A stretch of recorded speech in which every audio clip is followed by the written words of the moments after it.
दोस्तों, आप अपनी जिंदगी में इन दो इंसानों में से कोई एक इंसान बन सकते हो। पहले लोग वो जो किसी रूम में एंटर करते ही बोलते हैं हेलो एवरीवन, मैं आ गया।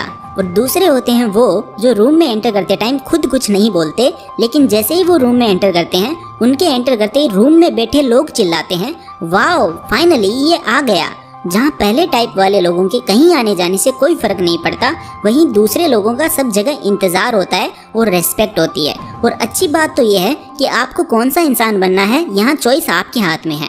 तो दोस्तों, इस वीडियो को लास्ट तक देखें, क्योंकि इस वीडियो में मैं आपके साथ 5 मोस्ट प्रैक्टिकल टिप्स शेयर करने वाला हूँ, जिससे आप दूसरी कैटेगरी वाले हाईली इफेक्टिव और रिस्पेक्टेड लोगों में शामिल हो सकते हो, जिनका सब जगह इंतजार होता है। Number 1, speak less but wise. कम बोलना और इफेक्टिव बोलना एक प्रभावशाली व्यक्ति की कोर क्वालिटी होती है, और हाईली इफेक्टिव लोगों की यह क्वालिटी काफी लोगों को इम्प्रेस और अट्रैक्ट करती है।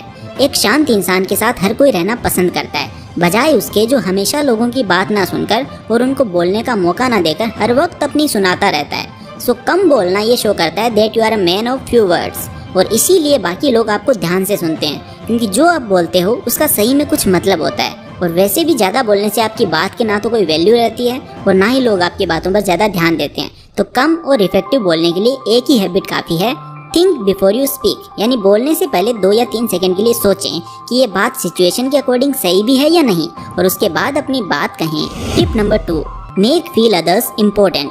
दोस्तों, इस दुनिया में हर व्यक्ति के लिए सबसे इम्पोर्टेंट चीज़ है उसका नाम या वो खुद। इसीलिए जब आप किसी इंसान से मिलो तो सेंटेंसेस में उसका जिक्र करो एंड उसको ज़्यादा इम्पोर्टेंट फील कराओ, जिससे वो आपको पसंद करने लगेगा। जैसे कोई इंसान आपको आकर ये बोले कि मुझे आपका ये सूट बहुत अच्छा लगा, क्या आपको ये सुनकर अच्छा लगेगा? या फिर कोई दूसरा इंसान जो आपको आकर ये कहे कि आप इन कपड़ों में बहुत अच्छे लग रहे हो, नो डाउट आप सबको दूसरे टाइप वाला इंसान ज़्यादा पसंद आएगा, क्योंकि उसने आपका जिक्र किया है। एग्जाम्पल नंबर 2, एक इंसान आपको आकर बोलता है ये एक बहुत अच्छा क्वेश्चन है, एंड वहीं दूसरा व्यक्ति कहता है कि आपने वाकई में बहुत अच्छा सवाल पूछा है। इसमें भी आपको दूसरा वाला कॉम्प्लीमेंट ही पसंद आएगा, क्योंकि इसमें भी आपके बारे में बोला गया है। इसीलिए आप जब भी किसी से बात करो तो सेंटेंसेस में थोड़ा चेंज करके उसको प्रभावित कर सकते हो और उनको महत्वपूर्ण महसूस करा सकते हो, जिससे होगा ये कि सामने वाला इंसान आपके बात करने के तरीके से इम्प्रेस हो जाएगा और आपको पसंद करने लगेगा भाई। Tip number 3, mix feelings and expressions. किसी इंसान से बात करते समय वह हमारे में इंटरेस्ट शो करेगा या नहीं, इसमें सबसे बड़ा रोल होता है हमारी फीलिंग्स और एक्सप्रेशंस का। जब आप किसी से मिलें तो सबसे पहले एक हल्की स्माइल पास करें और सामने वाले व्यक्ति से हाथ मिलाएं। उसके बाद प्रॉपर बॉडी लैंग्वेज में बात स्टार्ट करें। आप अपने शब्दों में फीलिंग्स डालना सीखें, चाहे वह वॉइस से हो या फिर आपकी बॉडी लैंग्वेज से हो। जब तक आप अपने शब्दों में भावना ही नहीं डालते, तब तक आपके वह शब्द किसी के दिलों को कैसे छू सकते हैं? केवल शब्द कभी भी दिल को नहीं छू सकते, जब उन शब्दों में भावना जुड़ जाती है तब वह शब्द किसी के दिल को छूते हैं। फॉर एग्जाम्पल, यदि आप किसी से प्यार से कहते हैं मैं तुम्हें कभी नहीं छोड़ूंगा, और यही सेम शब्द जब आप किसी को क्रोध से कहते हैं मैं तुम्हें कभी नहीं छोड़ूंगा, तो आप देखोगे कि दोनों वाक्य सेम हैं लेकिन अर्थ बदल गया। इसीलिए यदि आप चाहते हैं कि आपके शब्द एक मैजिक की तरह काम करें और सामने वाला इंसान आपसे प्रभावित हो, तो आप अपने शब्दों में भावनाओं को प्रकट करना सीखें। जैसे यदि आप मजाक के मूड में हो तो फनी होकर बात करें, और जब सीरियस मैटर पर बात चल रही हो तो एकदम सीरियस होकर अपनी बात रखें। Tip number 4, give options. दोस्तों, एक रिसर्च के अकॉर्डिंग जब 2 लोग बात कर रहे होते हैं तो 98% कन्वर्सेशंस दोनों लोगों की मर्जी से ख़त्म नहीं होती, जबकि सिर्फ 2% कन्वर्सेशंस ही दोनों लोगों की मर्जी से ख़त्म होती है, जिसमें दोनों लोग एक दूसरे की बात से एग्री होते हैं। यदि आप किसी और से अपनी बात मनवाना चाहते हो या ऐसा चाहते हो कि सामने वाला इंसान आपकी बात से एग्री करे और आपसे कन्विंस हो जाए, तो इसके लिए आप ये टिप्स ज़रूर यूज़ करें। इसके अंतर्गत आपको बात करते टाइम सीधा यह नहीं कहना चाहिए कि आपको मेरा यह काम करना है या क्या आप मेरा यह काम कर दोगे, ऐसा नहीं बोलना है। इसके बजाय आप उसके सामने 3 ऑप्शंस रखें, उस इंसान को खुद डिसीजन लेने दें।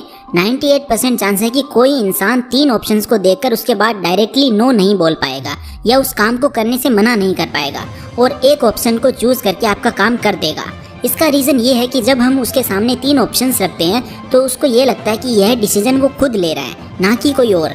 जबकि जब हम उसे डायरेक्ट बिना ऑप्शंस काम करने को बोलते हैं तो उसे ऐसा लगता है कि मुझे ऑर्डर दिया जा रहा है या काम करने को बोला जा रहा है। उदाहरण के लिए, मेरा यह एक काम कर दो, यह बोलने के बजाय आप यह बोल सकते हैं भाई मेरे को आपसे 3 बहुत ही अर्जेंट काम है, लेकिन डोंट वरी आपको बस कोई एक काम ही करना है, क्या आप इसमें से कोई एक काम करके मेरी थोड़ी सी मदद कर सकते हैं? 80 to 90% चांस है कि वह एक काम जरूर चुनेगा। सो दोस्तों, इस ट्रिक का यूज कर आप उन्हें किसी एक डिसीजन पर ले आ सकते हो जो आपके फेवर में हो। Tip number 5, imagine yourself as a leader. दोस्तों, हम किसी से खुलकर बात करने या बहुत सारे लोगों के सामने बोलने से डरते हैं, जिस वजह से हमारा कॉन्फिडेंस लेवल और कम हो जाता है और हम बात ही नहीं कर पाते। तो इसके लिए आप ये टिप जरूर यूज करें। इसमें आप अपने आप को अपने favourite public speaker, motivational speaker या जिस इंसान के बात करने के तरीके से आप सबसे ज्यादा प्रभावित हो, अकेले में उसी की तरह एक्ट करने का ट्राई करें। अपने आप को एक लीडर के रूप में इमेजिन करें। दोस्तों, इसका सबसे बड़ा बेनिफिट ये होगा कि जब आप किसी से बात करने जाएंगे तो आप ऑटोमेटिकली पूरे कॉन्फिडेंस के साथ एक लीडर की तरह बात करने लगेंगे। बस आप टाइम निकालकर अकेले में ज़्यादा से ज़्यादा इस तरह एक्ट करने की ये प्रैक्टिस करें और फिर ये आपके व्यवहार में आने लगेगी। यह एक टिप आपको सबसे ज़्यादा हेल्प कर सकती है यदि आप थोड़ा सा भी एक्शन लेना स्टार्ट कर दें तो दोस्तों, यह थी कुछ amazing and most practical tips जो लोगों को आपके बात करने और व्यवहार करने के तरीके से आपकी तरफ अट्रैक्ट करेंगी। तो आप इन्हें ज़रूर फॉलो करें और अगर ये वीडियो आपको ज़रा सा भी अच्छा लगा तो वीडियो को लाइक एंड चैनल को सब्सक्राइब करके कमेंट्स में अपने ओपिनियन ज़रूर से शेयर करें। Thank you so much for watching. Take care and love you all.